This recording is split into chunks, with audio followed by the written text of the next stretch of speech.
Your class gets harder to control for two reasons. The first is that the honeymoon period ends. So about the third week, this starts to deteriorate. This new leaf that students bring with them on the first day of school, and the freshness and the newness of the beginning of the school year, and wanting to commit themselves to a better year than they had the year before. All these things start to deteriorate at about the end of the third week. Now, this is something that happens very gradually and at different times for different students. The problem is that we don't always recognize it because we too are getting kind of used to the grind of another school year. By then, we're kind of back into it, which leads us to the second reason why your class becomes harder to control as the year goes on, and that's because you let your guard down. You don't have that same sense of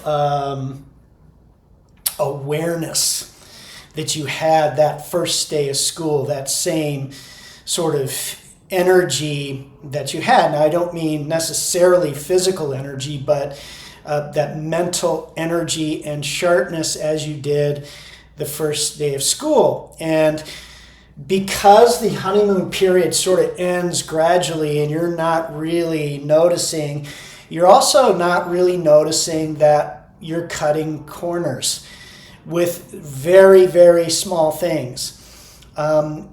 It happens because you're assuming that because your students have shown that they can do something, you back off the details of whatever that is. Maybe it's a routine, or the way you ask them to open their laptops or write their name at the top of their page, whatever it is.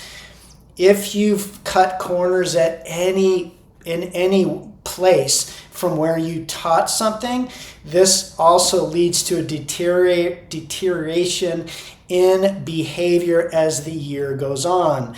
And it's one of those things, again, that just these two things sort of catches up with you.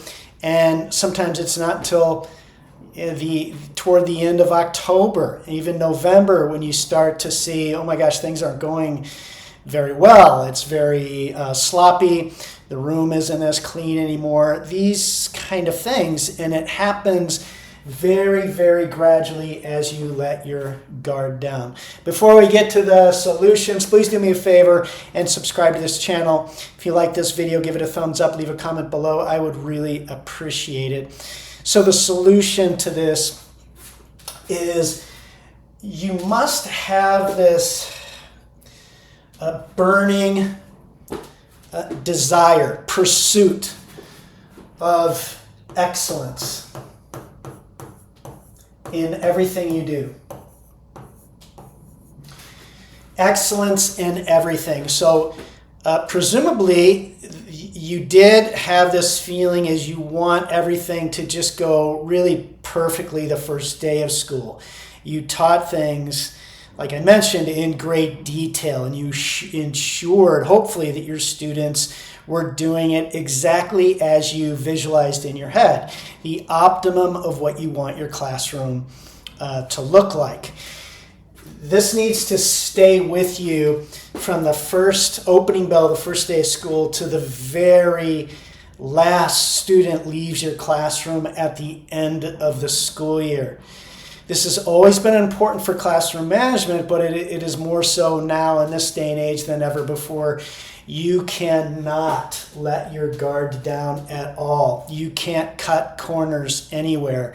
And so a big solution to this is to, every day when you get to school, in your mind, we are pursuing excellence.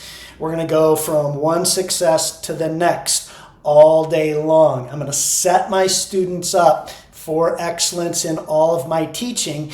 And so you're not only not letting your guard down as the year goes on, you're not letting your guard down within any hour of your classroom. This leads us to number 2 is you have to maintain your energy and motivation.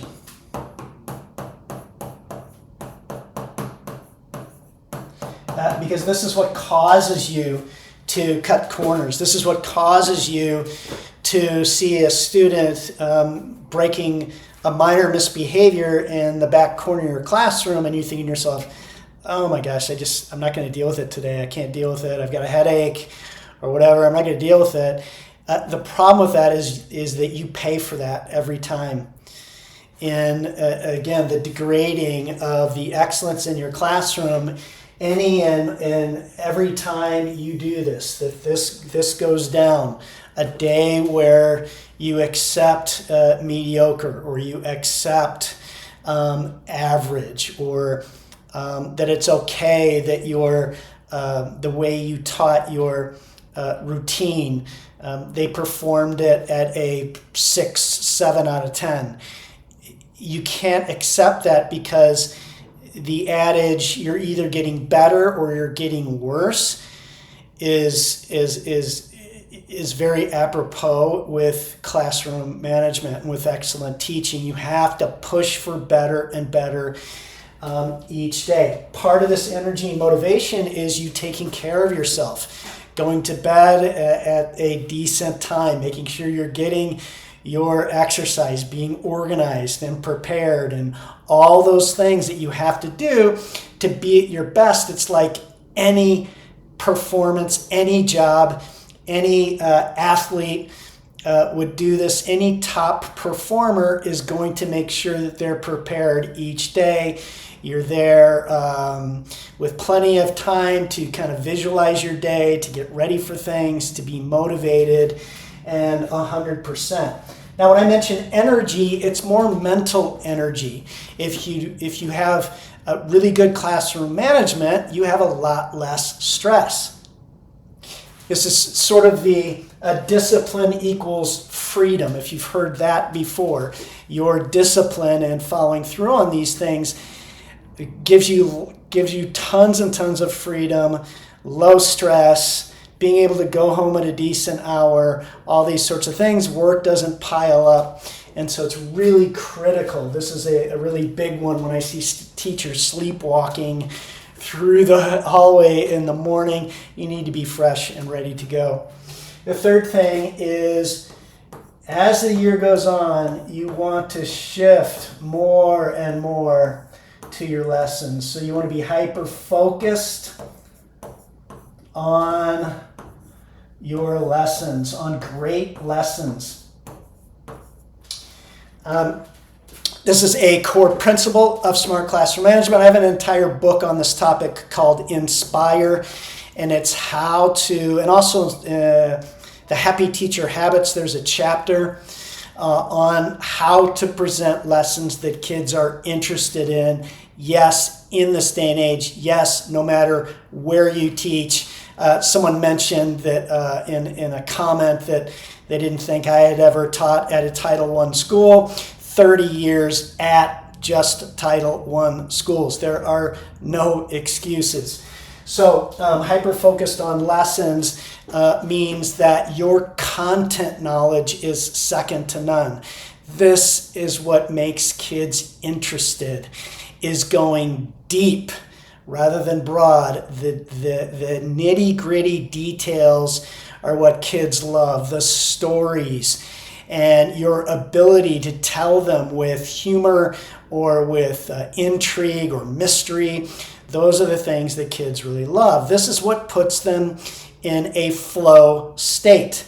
Every day, your goal is to put your students into a flow state where time flies because they're so focused, they're so engrossed in whatever you're learning that day that they forget about where they are, or they're at school or anything. This is the goal of your lessons. And if you combine that with a bit of humor, have some fun with your students, and your dedication to be consistently pleasant every day. This is real magic. This gives you leverage and influence, and it makes your classroom management plan work as it should. Okay, so excellence in everything, energy, focused on lessons, making them better and better each day. And because you've got great classroom management, you have more and more time to focus on great lessons because your students are independent and mature, because you've been teaching them from day one, very detailed on how to be successful gathering or picking up materials for math or science, getting in line, opening their laptops, putting away materials, whatever it is. They do it all on their own. They know how to do it, and they're competent, and you can focus on observing your students and on providing great lessons. So follow this. I know it's going to work, but one last thing I want to leave you with is it's early in the school year now, so don't let it happen. Don't let it happen, because this is what's going on right now, right? You've got your honeymoon period, which is going to slowly, gradually end, and it's inevitable. You're going to let your guard down unless you know that's coming. So don't let it happen. Be a stickler for excellence on day one, and your students will be just as well behaved on that last day of school as they were on the first day of school. Hope you're having a great week. See you next time.